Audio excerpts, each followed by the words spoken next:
after my dad was diagnosed with stage 4 cancer.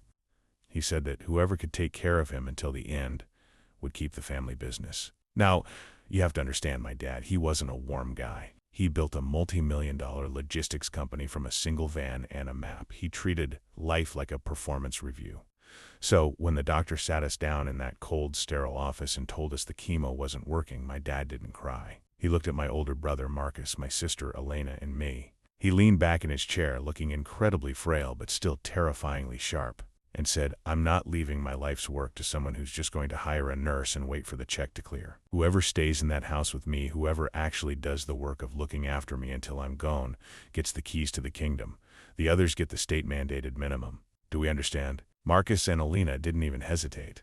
They both said of course before I could even process that my father was dying. The first 2 weeks were a circus. Marcus moved into the guest wing with his expensive suits and his laptop, constantly taking important calls while trying to show Dad how dedicated he was. Alina brought over a nutritionist and started policing every meal, making sure Dad saw her doing the hard work of measuring out his meds. Me? I'm the youngest. I've always been the disappointment because I chose to be a high school teacher instead of joining the firm. I moved into my old childhood bedroom. I didn't have a strategy. I just wanted to talk to him before he was gone. But then the reality of stage 4 cancer set in. It wasn't brave or cinematic, it was brutal. It was 3 a.m. wake-up calls because he was shivering. It was helping him to the bathroom when he was too weak to stand. It was the smell of sickness that stays in your hair no matter how much you wash it. By week 4, the competition started to fall apart. Marcus was the first to snap. He realized he couldn't run a global logistics firm from a guest bedroom while a dying man was moaning in the next room. I walked into the kitchen one night and heard him whispering to his wife on the phone, "I can't do this, Jen. It's disgusting. He's not even himself anymore. I'll just hire a private live-in nurse and tell him she's a family friend. He's so drugged up on morphine he won't even know the difference." I didn't say a word. I just went back to Dad's room and changed his linens. Alina lasted a bit longer, but her version of care was performative. She'd bring in a photographer to take sweet family photos for her social media. Then she'd disappear to a hotel for the night because she couldn't handle the negative energy. One afternoon, I found her in Dad's study. She was going through his desk looking for the physical seal of the company and his private ledgers. "What are you doing, Elena?" I asked. She jumped, then hissed at me. "I'm securing the future, Gabe. Dad isn't thinking straight. If he leaves the company to you, you'll sell it or give it to charity. I'm making sure the paperwork is updated." She'd brought a notary, a friend of hers. They were planning to have Dad sign a power of attorney while he was mid-delirium from his pain meds. I realized then that my siblings weren't just greedy. They were predators. They weren't waiting for him to pass.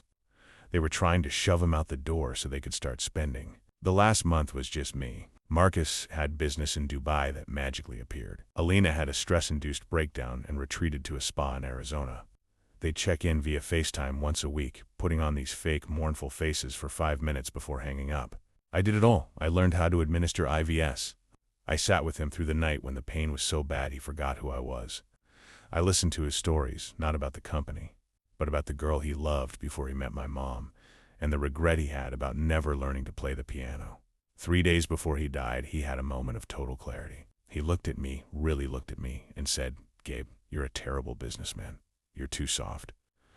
You actually care about people." I laughed, even though I wanted to sob. "I know, Dad." "Good," he whispered. "Don't let them change that." The funeral was massive. Hundreds of people in black suits, all talking about what a titan my father was. Marcus and Alina were in the front row, sobbing into silk handkerchiefs, playing the part of the grieving heirs to perfection.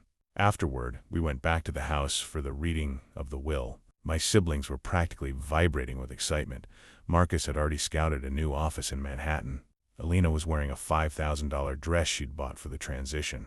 The lawyer stood up. He looked at Marcus. He looked at Alina. Then he looked at me. "Before we begin," the lawyer said, "I have a video statement recorded by your father 48 hours before his passing." He hit play. There was my dad propped up in bed looking like a skeleton, but his eyes were like flint. "Marcus, Alina," my dad's voice rasped. "I know about the private nurse you tried to hire, Marcus, and Alina. I saw you through the cracked door with that notary. You thought I was too far gone to notice. You thought this was a game of endurance." He took a shaky breath. "I told you the one who took care of me would keep the business. I never said I was looking for a CEO. I was looking for a human being. Someone who wouldn't treat their father like a line item on a balance sheet. The lawyer then cleared his throat. The business, the estate, and all liquid assets are to be placed in a charitable trust. Gabriel is the sole executor and chairman for life. Marcus and Alina. You are to receive the sum of $50,000 each, provided you vacate the premises within 48 hours. If you contest this, the sum is reduced to zero. The screaming was incredible. Marcus turned a shade of red I didn't know was possible. Alina started throwing crystal vases against the wall, calling me a manipulative snake. I didn't argue. I didn't even get angry. I just looked at them, my brother and sister, and I felt nothing, just pity. The locks are being changed at 5 p.m., I said quietly. I suggest you start packing. They haven't spoken to me in a year. They're telling everyone who will listen that I brainwashed a dying man. But every morning, I go into that office and I run that company differently. We have better benefits. We don't crush our competitors into the dirt. We're soft, just like Dad said. And for the first time in 30 years, the house finally feels like a home.